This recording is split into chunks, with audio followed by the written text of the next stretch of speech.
बहुत समय पहले की बात है। केशवनगर राज्य में आदित्य नाम का एक शिकारी अपने पत्नी बिमला के साथ रहा करता था। आदित्य के विवाह को कई वर्ष हो चुके थे, मगर अभी भी वो संतान के सुख से वंचित था। एक दिन आदित्य शिकार के लिए घर से निकल ही रहा था कि तभी उसकी पत्नी बिमला उससे बोली, आज तो आपको कोई ना कोई शिकार करना ही होगा। घर में खाने पीने का सामान जो भी था सब खत्म हो चुका है। मैं जानता हूँ विमला, जब तुम मेरी वजह से भूखी रहती हो ना, तो मुझे बहुत बड़ा दुख होता है। ये कैसे बातें कर रहे हो आप?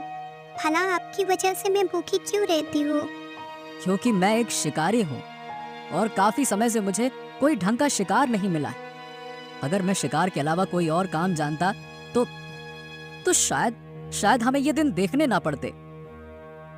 भगवान पर भरोसा कीजिए, आज कोई ना कोई शिकार आपको मिल ही जाएगा। बिमला की बात सुनकर आदित्य उदास मन से जंगल की ओर चला गया और अपने फेनी नजरों से शिकार को खोजने लगा। तभी उसकी नजर एक वृक्ष पर पड़ी। उसने देखा कि उस वृक्ष के ऊपर अपने घोंसले के ऊपर एक चील बैठी हुई थी और ठीक उसके पीछे एक सर्प उसे डसने के लिए तैयार बैठा था। अरे ये तो चील है, और ये जिस अंदाज से बैठी हुई है, इससे लगता है कि ये अपने अंडों की हिफाजत कर रही है। हा, ये सांप एकदम घात लगा के बढ़ रहा है। अगर सांप ने इसे डस लिया तो ये तो बेचारी बेमौत मारी जाएगी। रुक जाओ। इतना बोलकर आदित्य ने अपनी तीर कमान में तीर चढ़ा दिया और उस सर्प के ऊपर वार कर दिया। कुछ ही देर में सर्प घायल होकर नीचे गिर गया और तड़प तड़प कर मर गया। अचानक वो चील आदित्य की ओर देखकर इंसानी आवाज में बोली, तुमने मेरी जान बचाई है, इसीलिए मैं तुमसे बहुत प्रसन्न हूँ। बोलो मैं इसके बदले में तुम्हारी क्या मदद कर सकती हूँ? चील की जुबान से इंसानी आवाज सुनकर आदित्य पूरी तरह से डरता हुआ बोला, तुम तो एक चील हो, फिर तुम इंसानी मतलब इंसानी आवाज में कैसे बात कर सकती हो? मैं एक विचित्र चील हूँ, लेकिन तुम्हें मुझसे डरने की कोई आवश्यकता नहीं है। मैं तुम्हें कोई नुकसान नहीं पहुँचाऊंगी। तुमने तो मेरी जान बचाई है। बोलो मैं तुम्हारी क्या मदद कर सकती हूँ? अब मैं मदद करने की कीमत नहीं लेता। तुम तो बहुत ही अच्छे इंसान मालूम पड़ते हो, फिर तुम शिकारी क्यों बने? क्योंकि मुझे शिकार करने के अलावा और कोई काम नहीं आता, और वैसे भी अच्छे इंसानों की भगवान परीक्षा अधिक लेते हैं। शादी के कई वर्षों बाद भी मेरी कोई संतान नहीं हुई। अगर मेरी कोई संतान होती तो मुझे शिकार करने की जरूरत नहीं पड़ती। मैं एक मायावी चील हूँ, मेरी बात ध्यान से सुनो। तुम मेरे घोंसले पर जो 2 अंडे देख रहे हो, ये कोई मामूली अंडे नहीं, बल्कि विचित्र जादुई अंडे हैं। तुम इन दोनों अंडों को अपने घर ले जाओ। एक अंडे से एक गरीब पुत्र जन्म लेगा जो सच्चाई का देवता होगा, और दूसरे अंडे से एक राजकुमार जन्म लेगा जो वीरों का वीर, बड़ी दिलवाना होगा।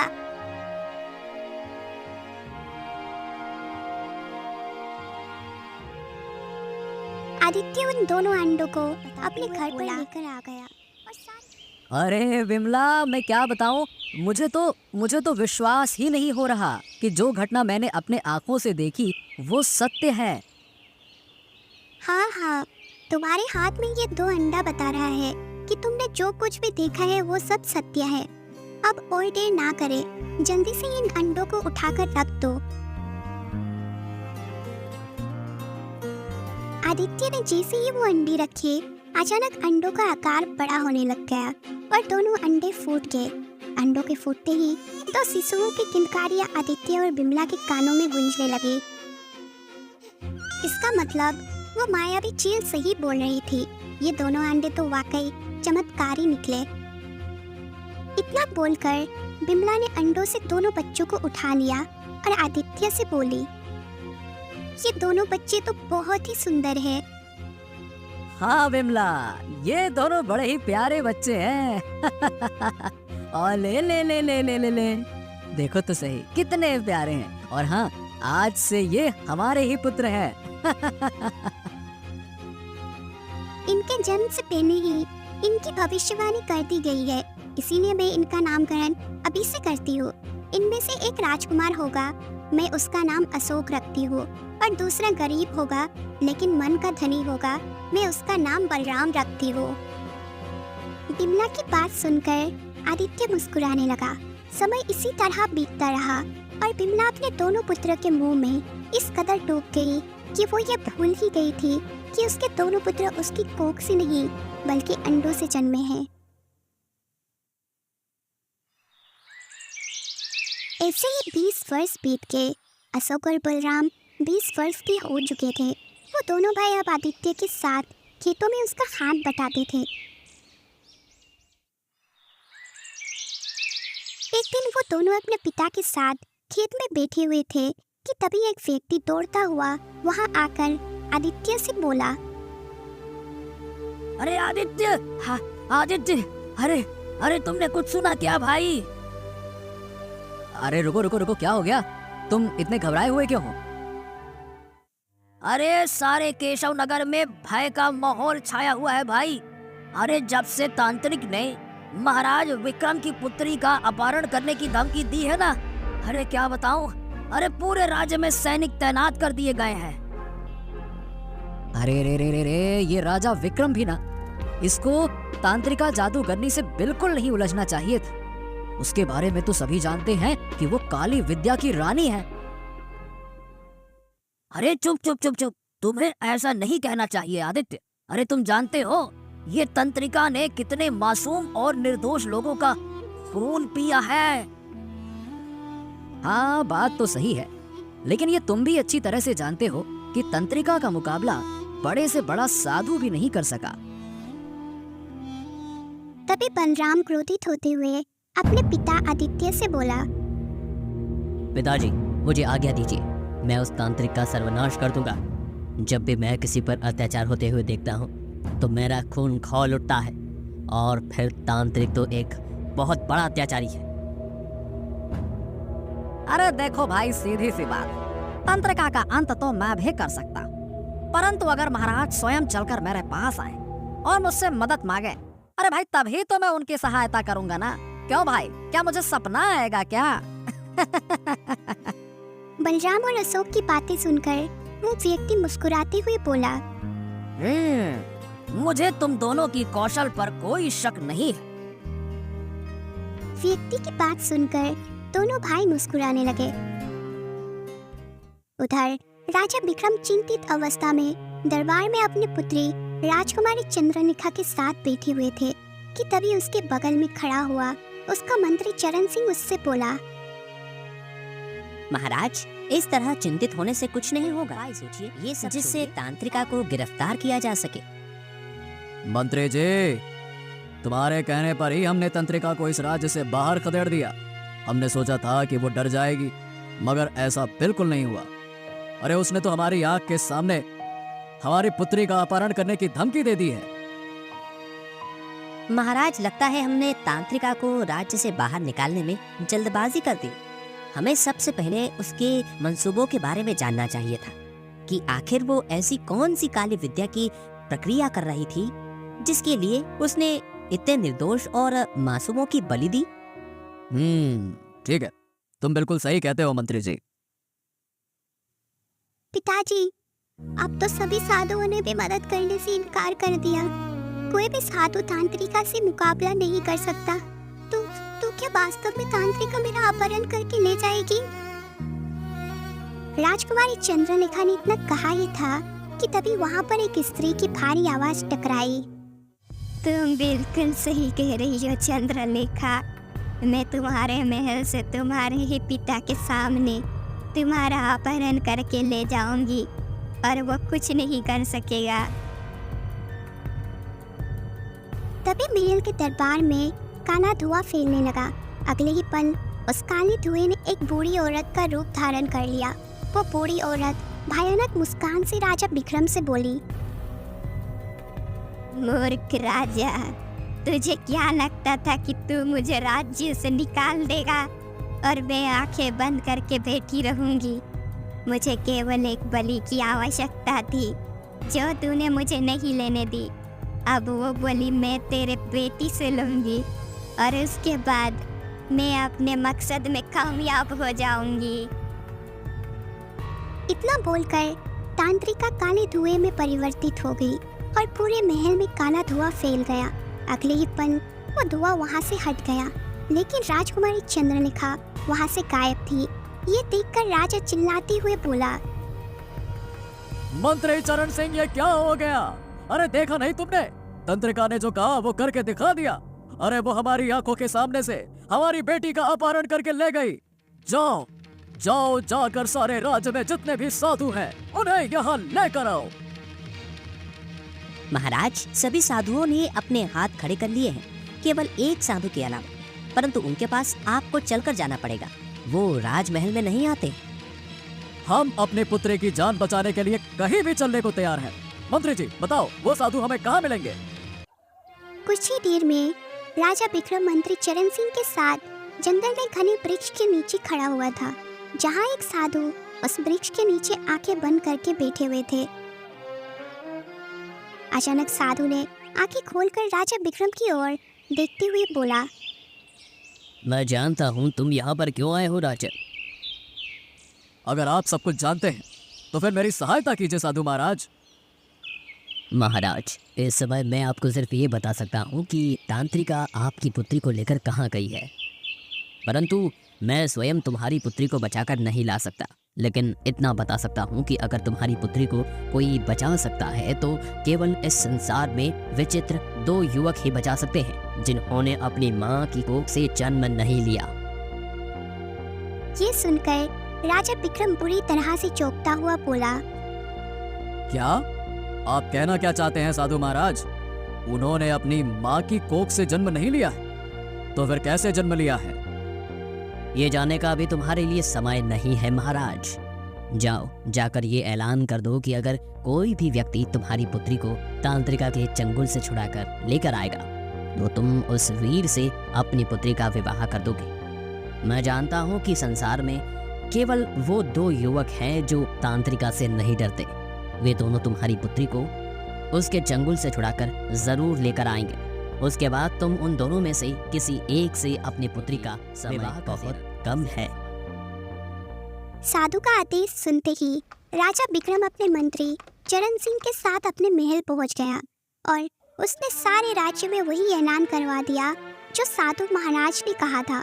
ऐलान सुनकर अशोक अपना घोड़ा लेकर कहीं जाने की तैयारी करने लगा कि तभी उसका भाई बलराम आकर उससे बोला,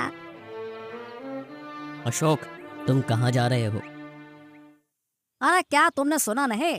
महाराज विक्रम ने ऐलान किया है कि जो कोई भी उनकी पुत्री को तंत्रिका के चंगुल से आजाद कर देगा वो उसका विवाह उस व्यक्ति से कर देंगे। मैं राजकुमारी चंद्रलेखा को तंत्रिका के चंगुल से आजाद कराकर उससे विवाह करूंगा। तभी वहां पर आदित्य और बिमला आ पहुंचे। लेकिन बेटा, ये तंत्रिका तो बहुत ही ज्यादा खतरनाक है। अब चाहे जितनी भी खतरनाक हो, मुझे उससे डर नहीं लगता। तुम अकेले नहीं जाओगे, मैं भी तुम्हारे साथ चलूंगा। देखो भाई, अगर तुम भी मेरे साथ चलोगे तो राजकुमारी चंद्रलेखा को बचाने में हम दोनों दावेदार हो जाएंगे। फिर तो राजकुमारी चंद्रलेखा को हम दोनों में से किसी एक को ही चुनना होगा। नहीं भाई, मुझे चंद्रलेखा से विवाह नहीं करना। मैं तो बस तुम्हारी मदद करने के लिए तुम्हारे साथ चलना चाहता हूँ, और मुझे तांत्रिका को मारकर बहुत ही ज्यादा प्रसन्नता होगी, क्योंकि उसने बहुत से गरीब और निर्दोष लोगों की बेवजह जानें ली हैं। कुछ ही देर में दोनों भाई वहां से चले गए। उन दोनों को जाते हुए देख बिमला आदित्य से बोली, कैसे पिता है आप? आपने दोनों बेटे को रोका क्यों नहीं? आप जानते हैं कि तांत्रिका कितनी खतरनाक है। अगर मेरे दोनों बेटे को कुछ हो गया तो मेरा क्या होगा? शायद तुम भूल गई हो बिमला कि हमें ये दोनों पुत्र कैसे प्राप्त हुए थे। अब हमारे दोनों पुत्र अपनी अपनी मंजिल की ओर बढ़ चुके हैं। अब आगे क्या होगा ये तो भाग्य ही बता सकता है।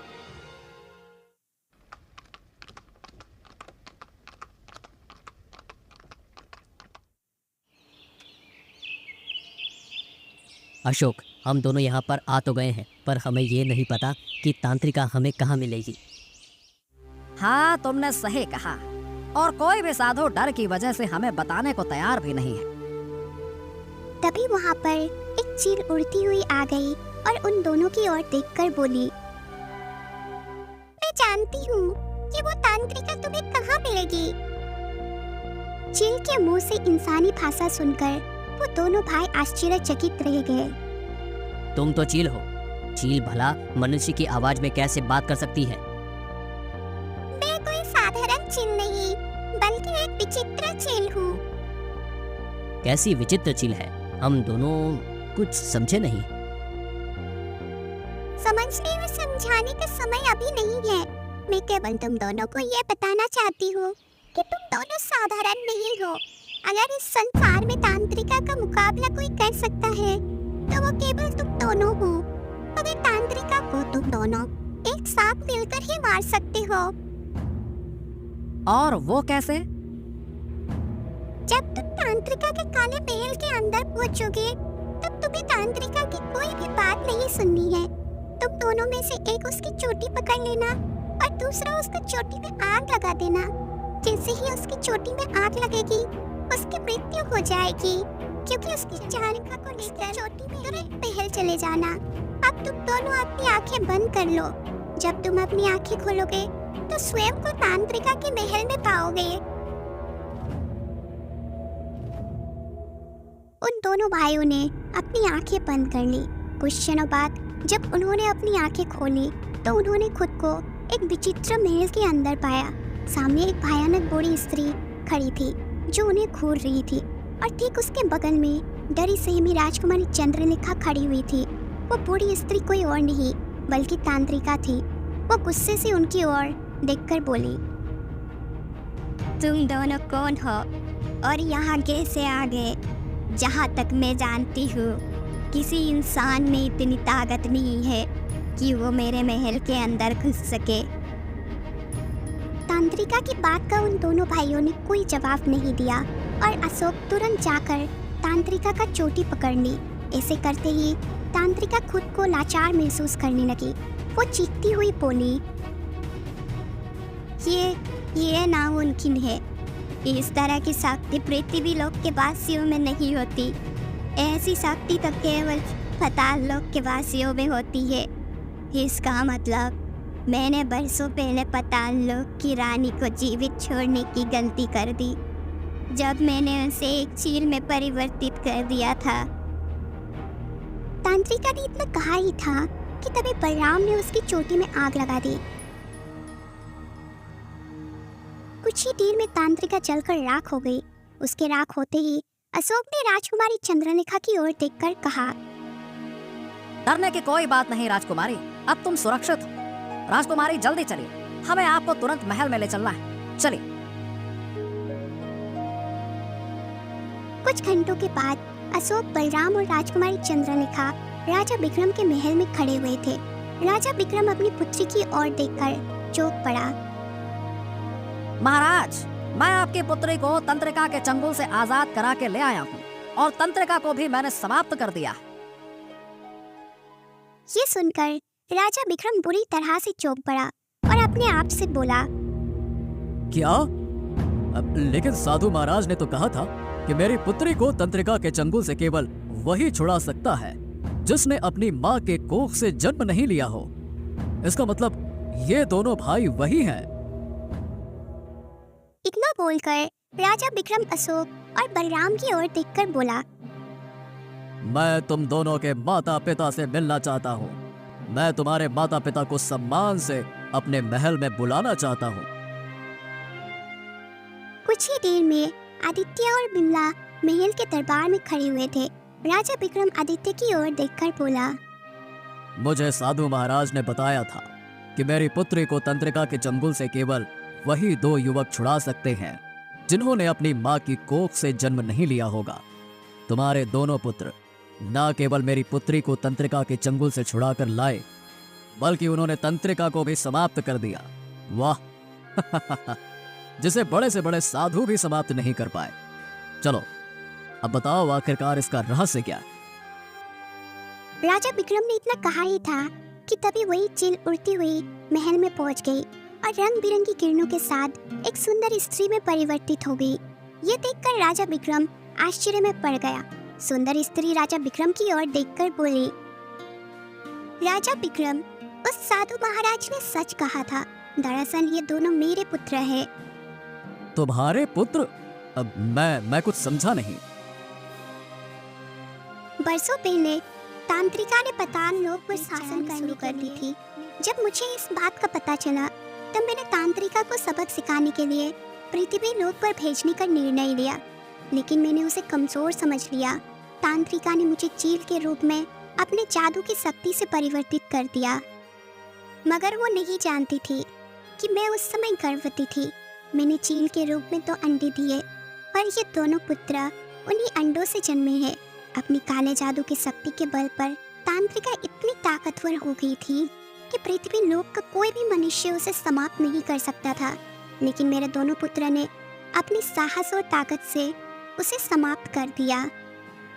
तभी वहां पर वही साधु जो वृक्ष के नीचे बैठा था रंग बिरंगी किरणों के साथ प्रकट होकर राजा विक्रम से बोला, महाराज, ये स्त्री सही कह रही है। जब ये चील के रूप में थी तब ये मदद के लिए मेरे पास आई थी और मैंने इसे इंसानी आवाज में बोलने की शक्ति दी। साथ ही मैंने इसे बताया था कि इसके अंडों से इसके 2 पुत्र जन्म लेंगे और वही 2 पुत्र तांत्रिका को समाप्त कर सकते हैं। उसे अपने पुत्रों को किसी ऐसे मनुष्य को सौंपना होगा जिनके दिल में दया की भावना हो। पाताल लोक की रानी ने यही किया। इतना बोलकर वो साधु वहां से गायब हो गया। पाताल लोक की रानी अपने दोनों बेटों की ओर देखकर बोली, समय आ गया है बेटा पाताल लोक लौटने का। तुम दोनों पाताल लोक के राजकुमार हो, इसीलिए मैं तुम्हें ले जाना चाहती हूँ। नहीं, मेरे माता पिता इसी पृथ्वी लोक के हैं और मैं यहाँ से कहीं नहीं जाऊंगा। आपने भले ही मुझे जन्म दिया है माँ, लेकिन मेरी परवरिश पृथ्वी लोक में रहने वाले इंसानों ने की है, इसलिए मैं भी नहीं जाऊंगा। पाताल लोक की रानी मुस्कुराती हुई वहां से गायब हो गई। उसके गायब होते ही राजा विक्रम मुस्कुराते हुए दोनों भाइयों से बोला, तुम दोनों ने मेरी बेटी की जान बचाई है। बताओ, तुम दोनों में से कौन मेरी बेटी के साथ विवाह करना चाहता है? मैं आपके पुत्री के साथ विवाह करना चाहता हूँ महाराज। और महाराज, मैं अपने माता पिता के साथ रहकर मेहनत करके अपना जीवन जीना चाहता हूँ। बलराम की बात सुनकर राजा विक्रम मुस्कुराने लगा। कुछ ही दिनों में राजा विक्रम ने अपनी पुत्री चंद्रलेखा का विवाह अशोक के साथ कर दिया और बलराम अपने माता पिता की जान से सेवा में जुट गया।